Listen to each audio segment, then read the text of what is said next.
लुटेरी दुल्हनों के किस्से आपने खूब सुने होंगे। कोई हजारों की ठगी करती है तो कोई लाख 2 लाख की। पर झारखंड की इस लुटेरी दुल्हन ने लाख 2 लाख नहीं बल्कि लगभग 25 लाख रुपए की लूट भोले भाले युवकों से ठगे हैं। दरअसल निशा नामक युवती की कृष्णा सिंह से शादी हुई थी। दोनों की लव मैरिज थी और कृष्णा निशा का घर खरीदने के लिहाज से उसके घर पहली बार गया था, जहां दोनों की पहली मुलाकात हुई थी। निशा के घर की डील कृष्णा ने करीबन 15 लाख रुपए में फाइनल की थी, जिसके बाद कृष्णा ने निशा का घर खरीद लिया। इसी दौरान दोनों के बीच नजदीकियां बढ़ी और देखते ही देखते दोस्ती प्यार में बदल गई। उसके बाद दोनों ने कोरोना काल के दौरान शादी रचा ली। शादी के बाद दोनों के बीच कुछ दिनों का प्यार खूब परवान चढ़ा। वहीं कुछ दिनों बाद ही निशा कृष्णा से अलग अलग बहानों से लगातार पैसे मांगने लगी। इसके बाद निशा ने कुछ ही दिनों बाद झूठे रेप केस में फंसाने और कुछ आपत्तिजनक वीडियो सार्वजनिक करने की धमकी देकर झूठे केस में कृष्णा सिंह को फंसाने के एवज में उससे पैसे की मांग की। वहीं समय बीतते बीतते दोनों के बीच अनबन और होने लगी और धीरे धीरे दूरियां बढ़ी और दोनों ने अलग रहने का फैसला लिया। बताते चले कि कृष्णा लॉ का स्टूडेंट है। ऐसे में दोनों ने डिवोर्स का रास्ता न लेकर आपसी सहमति से अलग होने का रास्ता चुना। वहीं कुछ ही सालों बाद निशा की मुलाकात काशीनाथ नायक से हुई।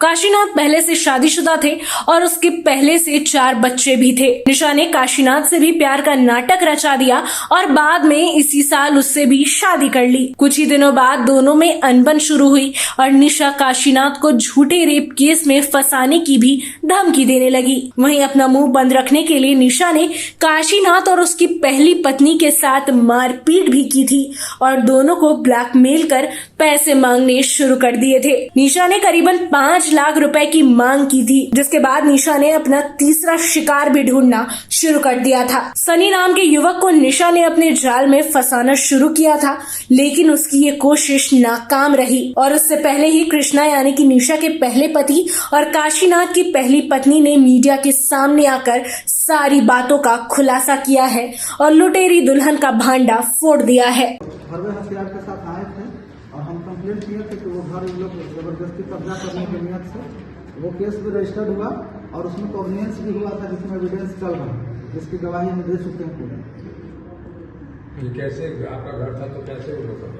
ये घर हम रेंट पे दिए थे। मेरा पास रेंट एग्रीमेंट वगैरह सब कुछ है, हम जमा भी किए हैं और जब रेंट एग्रीमेंट खत्म हुआ तब ये लोग मेरे घर पे 10-15 लोगों को हरवे हथियार के साथ आए और उसके बाद हमला किए थे। जो CCTV में फुटेज आया हम जाके गोंदा थाना प्रभारी को दिए। 71/2023 इस केस का रजिस्टर कब्जा हो गया। उन लोग अभी वहाँ रह ही रहा है और हम उसके ऊपर एक और मकान बनाए थे, उसमें भी रेंट कर दिए थे, उसको भी लोग भगा दिए। अवैध तरीका से रह रहा है, हमारा से घर का ठगी किया, उनके पति से 11 लाख का ठगी किया।